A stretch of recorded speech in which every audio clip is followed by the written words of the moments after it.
think we're starting a little late since apparently the other talk went over.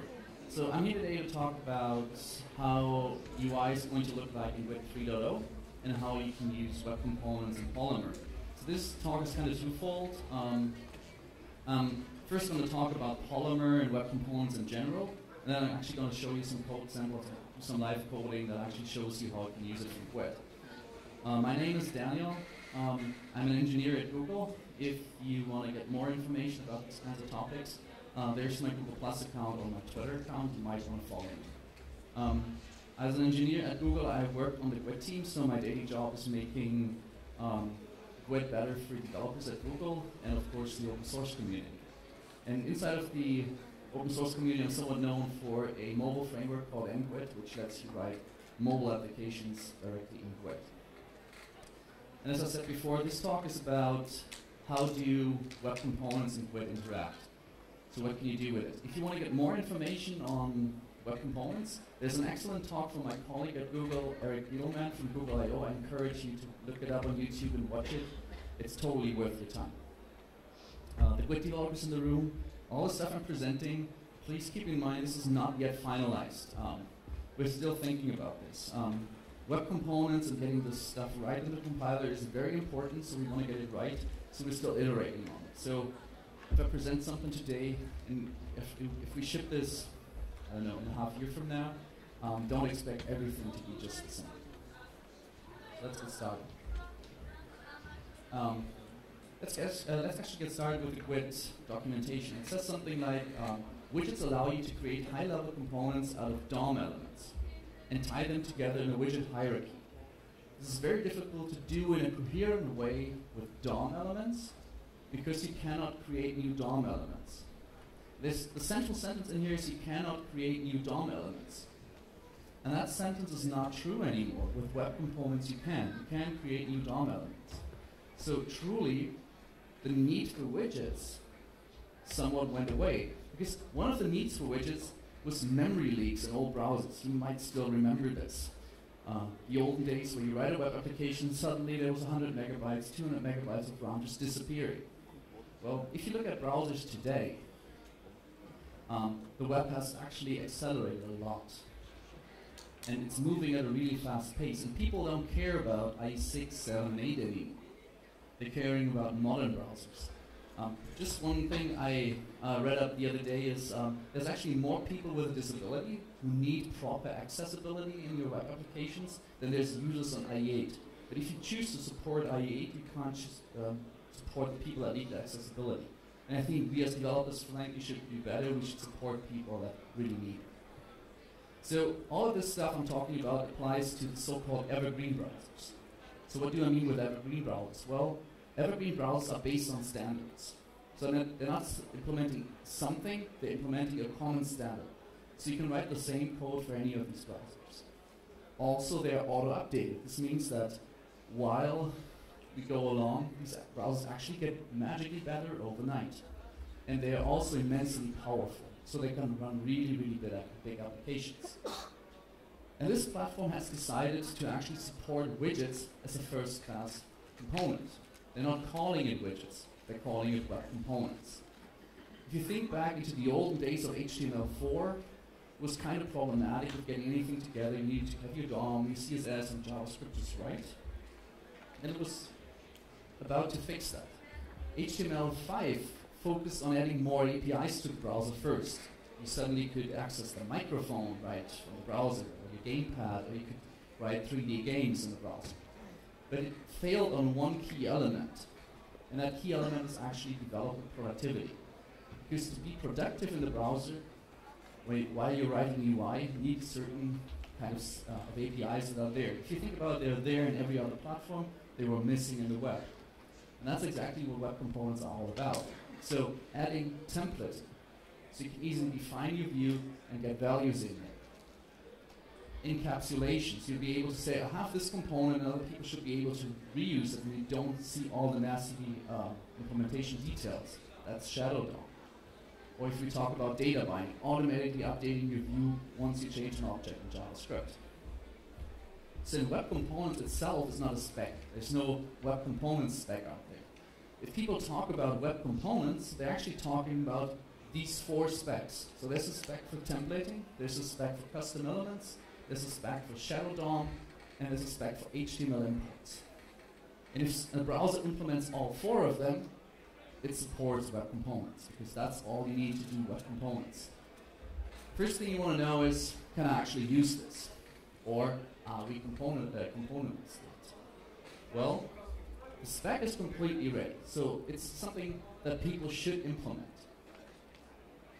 And there's also polyfills, so any modern browser can emulate this behavior in JavaScript. And then there's also Chrome and Opera, which support it. No flag, nothing. You can use this stuff right away. It's implemented inside of the browser. Then there's Firefox, where templates are already stable, so you can use them. And the other stuff is still behind a flag, so you have to manually turn it on. But pretty soon they're going to unflag this. It's going to be available in Firefox as well. Safari is kind of a mystery. Apple doesn't really tell us what they're planning on doing, but they already support templates in Safari 8, and probably over time they will add the rest, and yeah, you know. At least they have this on their status.modern.ie, which is telling templates, custom elements, HTML imports, and shadow DOM are under consideration. So at least they're aware that there's something going on. So let's dig into these specs. I want you guys to leave the room and actually have an idea when people talk about web components what this is all about.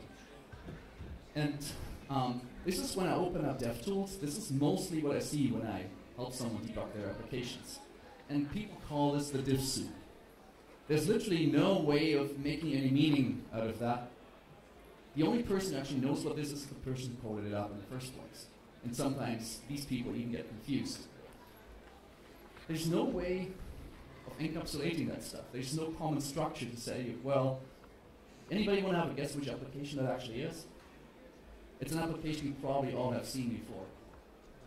It's Gmail. So there's no common structure, no common pattern to say, well, this is my list of emails, and this is one particular email, this is the button for sending something, this is the button for reply, and so on and so forth.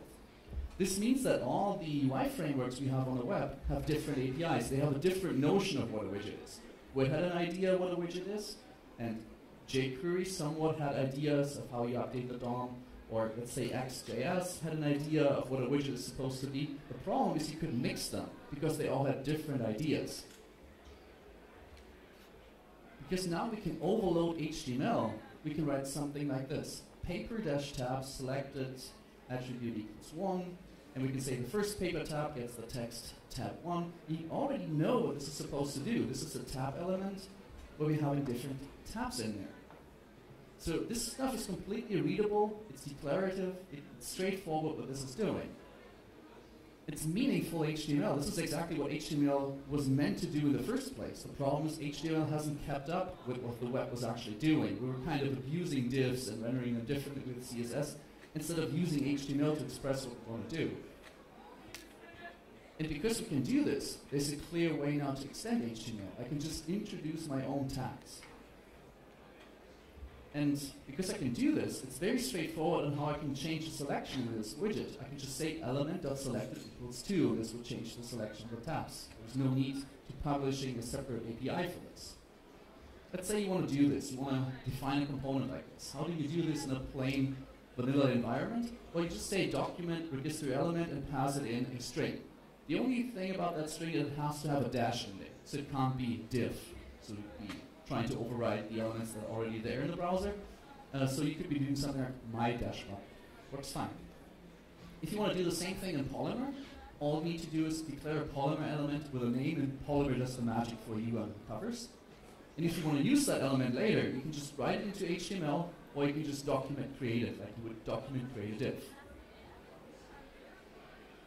So keep in mind, this integrates stuff into the DOM. So all the stuff you know, like mutation observers, query selectors, event listeners, they already work. There's no way, you don't need to teach your people, well, this widget has a special event, you need to call this special magic JavaScript function to get that event. You're just saying to them, element add event listener foo, you get a foo event. They also interrupt, this is a shared pattern across browsers. the frameworks can all use the same pattern. And now you can swap out different components from different frameworks. So you can say, well, I'm using this button from this nice component library, I'm using this panel from this nice component library. And this is pretty important to me. They have accessibility built into the components. So you can build really good applications for people that are not as fortunate as we are. And of course, we perfectly integrated this into DevTools. So let's go into the next step, template. So templating right now looks something like this. People define a script tag and then they say type equals something else, the browser will just ignore it and not parse it at all. And then they can do something like, okay, pull out the text and do something with strings fancy, and then I'll put this into the inner HTML of some element. This is the state of templating right now. So first of all, this is hacky. This is using undocumented APIs in the browser. And it's using strings. So if I'm clever enough and inject some string that contains some malicious code, I have cross-site scripting implemented for people. With web components, I can just define a template. I can say template, and in there I can just use arbitrary HTML. I can also use other components. And the difference here is this is not some JavaScript that builds up strings. This is pure DOM. So it's not actually rendered stuff in the page. It's parsed, and it's given you as a tree. How do you use these in plain HTML? Well, in plain HTML, you just say template. And in Polymer, you define a Polymer element. And inside of that element, you can just use the template tag. And for that specific element you're defining in Polymer, this is the template tag it's going to use. And you can do things like repeats. You see in Polymer saying, well, for every user in the list, please repeat it and output it into the list. So if you look at desktop frameworks, there's always this notion of encapsulation. A widget in Android, some parts of it are private. You can't access them. And it just looks to you, it's just a button, it's just a panel, and there's no way of getting into the inner implementation. And to be able to do that in the browser is pretty important. This is what Shadow DOM is all about. Two things are going on here. First of all, it's scoping down my CSS. So this means I can suddenly start using IDs again inside of a button, for instance, because the IDs are only valid inside of that specific shadow root. So that means I can say something like document get element, foo, and get the element with the ID foo. But it only applies to that specific template within the component. And that also means I can write nice CSS, because the scoping is done. And if I look into the same thing in the Chrome DevTools, it will not show up this div soup, it will just show up my nice component. Of course, there's a button you can actually click to look into the component, but most of the time you're consuming someone else's component and you don't care about the implementation details in there. So how do you use this? Well, in code you can say something like element create shadow root. Please use this element as a new shadow root, and then you can just start setting arbitrary HTML in there. In Polymer, every element you define has its own shadow root. The last thing that's missing to make this really compelling, so now we have templating, we have the shadow root. The last thing that's missing is actually say, well, this component needs some other component. If you think about UI frameworks, it's basically something like, oh, this button extends from button base, and it extends from widget, and everybody extends from widget. So that's quite common for UI, this kind of pattern. So we need to be able to declare our dependencies on the web as well. And this is what HTML imports are all about. Today, if you want to load something like Bootstrap, you have to go ahead and include CSS and JavaScript in the right order. Otherwise, it will break. So you're putting something like a style sheet for the Bootstrap CSS, then you put something for your fonts in there, then you need to include jQuery, but this is to be for the Bootstrap JS, and so on and so forth. If you do this with web components, you're just saying, oh, I need the Bootstrap HTML file. And inside of that file, all the implementation details are handled for you. This is much, much cleaner. So a simple thing like importing the core toolbar and the icon toolbar means you can just use it inside of your particular HTML page. And if someone uses your component again, same thing applies. So it's fairly straightforward. Inside of the head, you just use the link statement to import, point it to some HTML file, and you can use it anywhere in your document. Well, vanilla JavaScript and Polymer are quite the same here. You define your components with your imports, and then you can just use them by using your HTML file as an import. So that's a quick run through Polymer and web components and what they're supposed to do. And Polymer, you can think of Polymer as being one particular implementation of the whole idea of web components. Mozilla is doing their own implementation, and obviously there's going to be many, many different implementations doing the same thing. And that's actually good for you guys, because that means you can choose whatever implementation is best. So what we're going to do in terms of web developers here. Well, if you've been in my previous talk, I already talked about the next generation of JSInterop. And JSInterop basically means that we can call any JavaScript, and web components are JavaScript, in some parts, for free, without you doing any extra work. And we've just seen web components are a really good idea for writing your UI stuff. So that means if we make interacting with JavaScript and web really easy, we've solved a lot of problems. You can just use that massive JavaScript ecosystem right there. You'll also be able to write nicer hybrid applications with it. So applications that share some Java logic across all clients, like Inbox or Google Spreadsheets is doing. Some parts are written in Java, and then you say, well, I want to do the UI on Android with actual Android widgets. You can hook into that, or you do the same thing on the web with some other widgets. It also means that we as the web compiler are able to leverage the web as a platform. So we figured instead of having you write Disney methods in GWT, we can do one better. And I don't want to go through all the details because I did this in my previous talk, so just if someone hasn't been in the previous talk, I just want to give you a quick idea. So there's two ways of calling JavaScript now in GWT. The first, the old one, is this one, down here, where you define a class that extends from JavaScript objects. So you're telling the compiler, okay, this is going to be a class that's actually coming from JavaScript. And then you write native methods, public native, so you're telling the Java compiler, please just ignore these methods, they're going to come through the implementation of a platform, and in there you can write JavaScript. That's obviously a lot of boilerplate. Just calling alert in the browser, you have to define a method or a class, and then call this alert. That's not great. So instead, with a new JSInterop, you can just go ahead, define an interface, define the methods you want to call, so you have something to program against in your Java program, and the compiler fills in these details for you. Same thing applies, of course, to properties. Or even to prototypes, which is an important thing if you want to do web components, because if you have a web component, you want to change something in that web component, you actually need to extend from that certain JavaScript object. And we can now start thinking about widgets 2.0 in GWT. And actually there's not a lot of work to do, because widgets 2.0 in GWT are just going to be web components. That's about it. So let me show you an actual code samples of how this is going to work.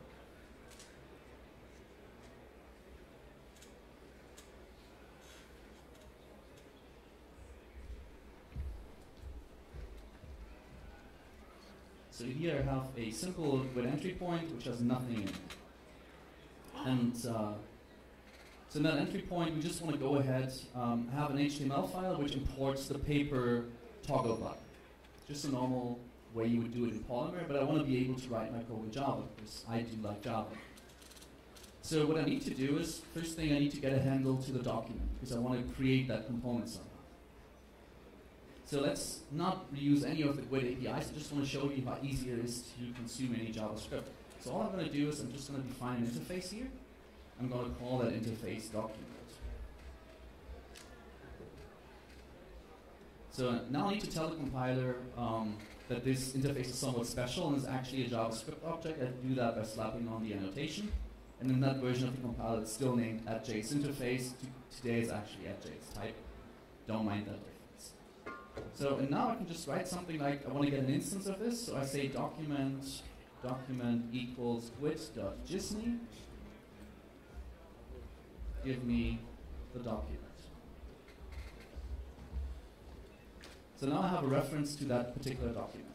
And as you all know, if a web component is registered, I can say something like document create element and pass in the name of that component and get back an instance. So let's create an interface for an actual HTML element. So we have a reference to that. So I'm creating another interface here called HTML element.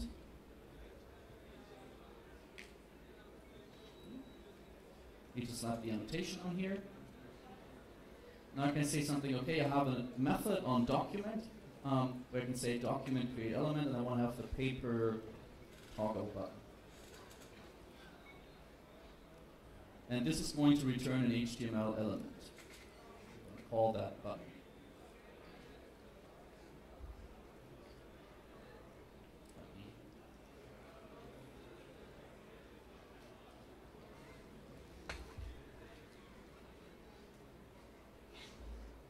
So I'm just going to go ahead and create that method. The method accepts a string, that's the name of the component, and it returns me an HTML element. That's about all I need to do. So next thing I need to say, well, I need a click listener on the button. So just go ahead and create a method called addEventListener, because that's the underlying JavaScript method. I say, well, I want to have a click event. I'm going to pass in a click here and say new event listener. If I'm using Java 8 support, I can just pass in the lambda here.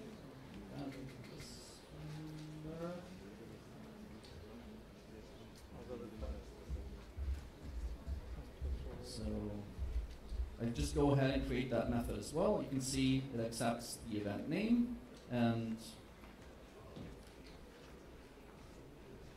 accepts the event name and an event listener. It's pretty similar to JavaScript. Let's put in just some alert in here.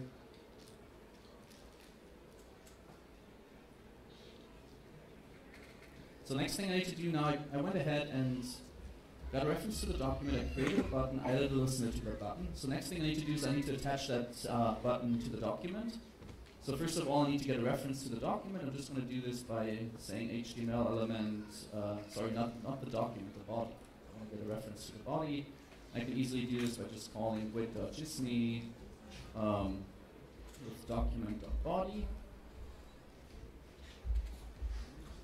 And I can just say body.append child and put in the button. So I'm just going ahead creating that method, appending a child, and now we should be able to just run that application. So here I have an instance of SuperDevNode running in the browser, and I can click the compile button and it broke.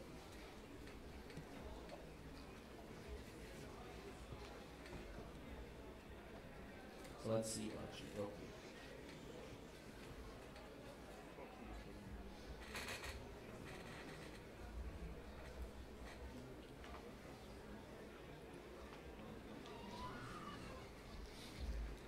So I think Polymer is not getting loaded because I'm not online.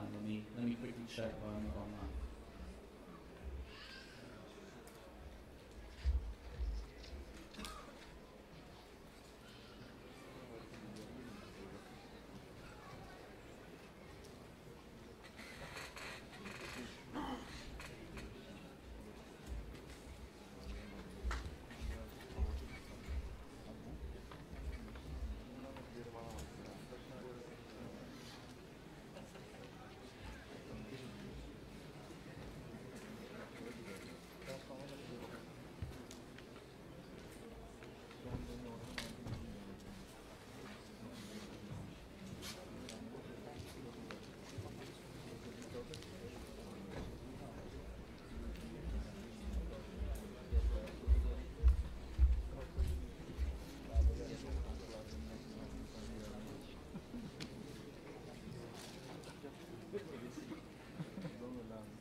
That's the thing about live demos and conferences. If you actually require an internet connection, that's never going to be good.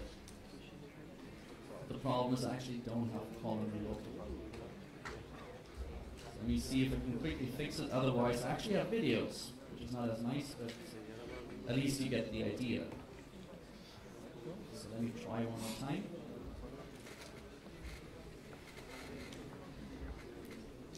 It still breaks.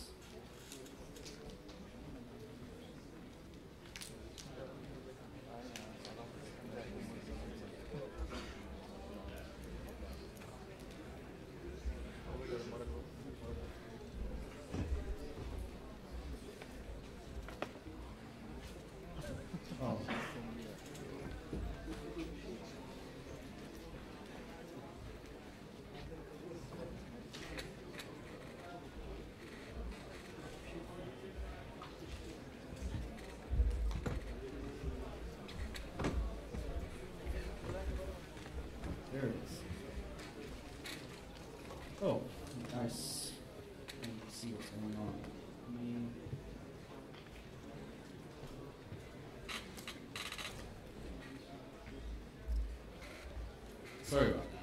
So, once again, we created, we got a reference to the document, we created a paper button, we added a click event to that button, we got a reference to the body of the document, and we appended that button. If I now go ahead and compile it,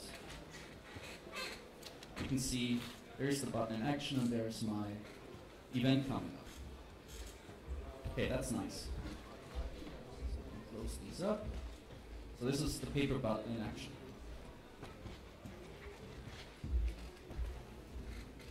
Okay, let's say we actually want to use two components, and which are not just HTML elements, we actually need to get a reference to a certain component.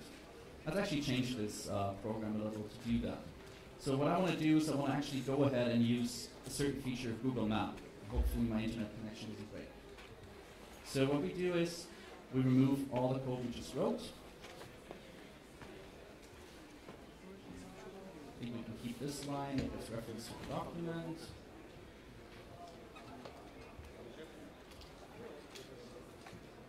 So I'm going to just go ahead and define that component right here.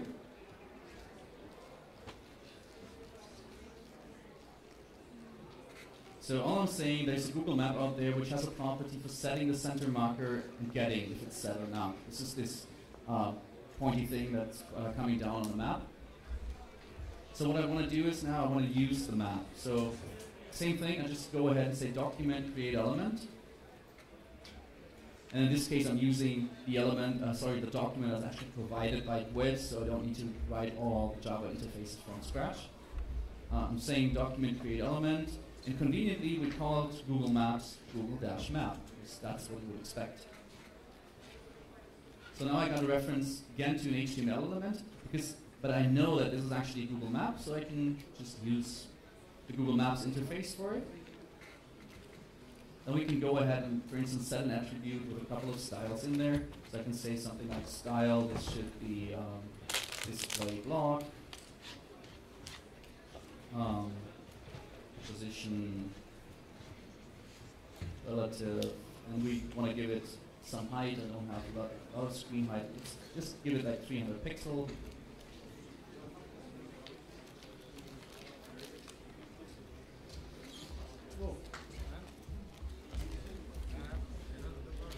Let's give it like 300 pixel. Then we want to go ahead and just add that to the body. So we're saying again, widget.jisney, give me a reference to the document body.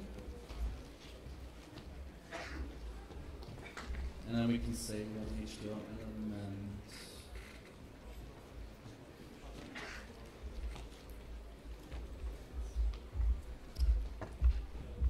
This HTML element. Body Disney. So now I have a reference to the body, and I can just append the map there. So let's take the button we had before. Just go ahead and create another button. Do it like this. As an HTML element, button, paper dash toggle dash button. Again, go ahead and create a click handler on it.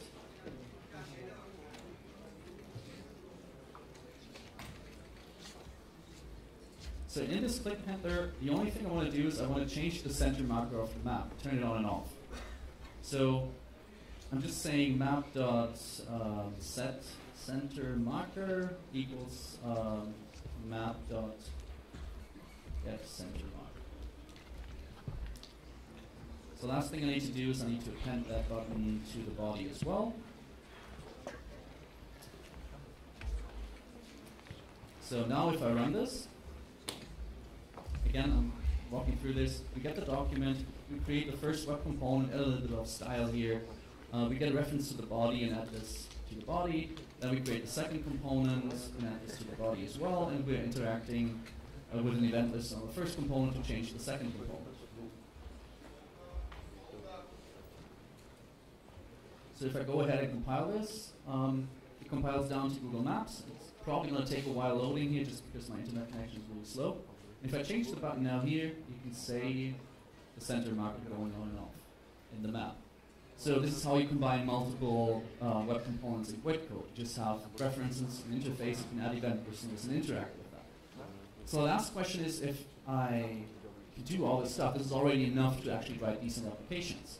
But what if I have something that I need to give to other people? Let's say, for instance, GitHub has a nice web component you can put on your page where you can see how many commits you did this week. So let's say you want to write such a web component where you build some functionality and you export this to other people. How do you do this from Git? Well, it's somewhat similar. We still need this interface. But obviously, we need a class in Java that actually represents web components. So I'm just going to go ahead and define a class. I'm going to call this MyMap because it's special. And then what I do is I need to extend from an HTML element, like I said before. So I'm just saying this Java class extends from HTML element of prototype, which means it's actually an HTML element. And I'm going to go element lifecycle. There's an interface called element lifecycle, which gives you callbacks once something happens on a component. In this case, I want to get a callback when the component is created in the page so I can execute some code. So remember, we have shadow root. So if I do a query in here for something, it's only scoped down to the component. So in here, I can say something, okay, please give me the document. And this is not the global document, this is actually the document for that specific shadow root. And then I can say, go ahead and build me a map.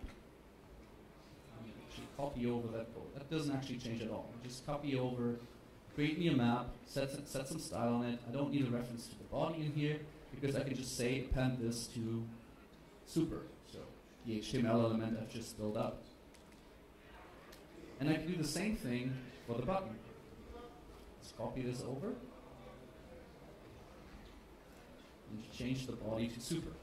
So we haven't actually changed anything, I just put the logic into one class. And now, how do we actually use this? Well, we can remove this, we can remove this, and so I don't have to type that much. I'm going to keep the line here. So, first of all, we need to tell the browser that there's actually a new component that we just wrote. It can't magically guess that I just wrote Java class, and it should be aware that there's a Java class. So we have this function register, like a register element. So I'm just going to say I've created a new component called MyMap, and I'm just passing an instance in of MyMap. This is how we tell the browser there's a new component written in JavaScript. In Java that has been cross-compiled to JavaScript. And there's two ways of using the component. I can either say document create element and give it the name, or I can just do it like this: body append child new MyMap in Java. Both work fine. So if I do this and compile this, visually nothing has changed because it's still the same code executing. But if we take a look into the Chrome DevTools, so you can actually see, if I look into the body, there's a component called, it's maybe tough to read, maybe I can blow it up. You can see there's a component called MyMap. Is it okay to read? Let me try it, but that's really loud. This is nice. So there's a component called MyMap, which consists of another component called Google Map and a paper toggle button. So this is exactly what kind of encapsulation I want. This is the list of emails, this is one email, this is the send button on the email. It just gives you lots and lots of control. Okay, this is it for the demo. Let me actually get back to slides.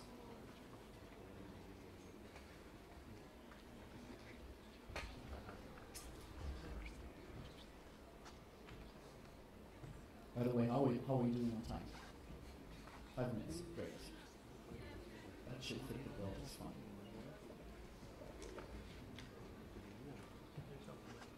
So, one more time. Let's say you want to write a web component in Java code. You extend a certain prototype, HTML element, or some other component's prototype is fine as well. If someone's saying I can improve my map, I can just extend its prototype again and add something. So you define it, you tell the browser about it by registering the component, and then you use it. You either use it by doing a new on the class, or you can just document create element it with the name. That's fine as well. So once you have web components supporting GWT, you can also start doing things like templating in GWT.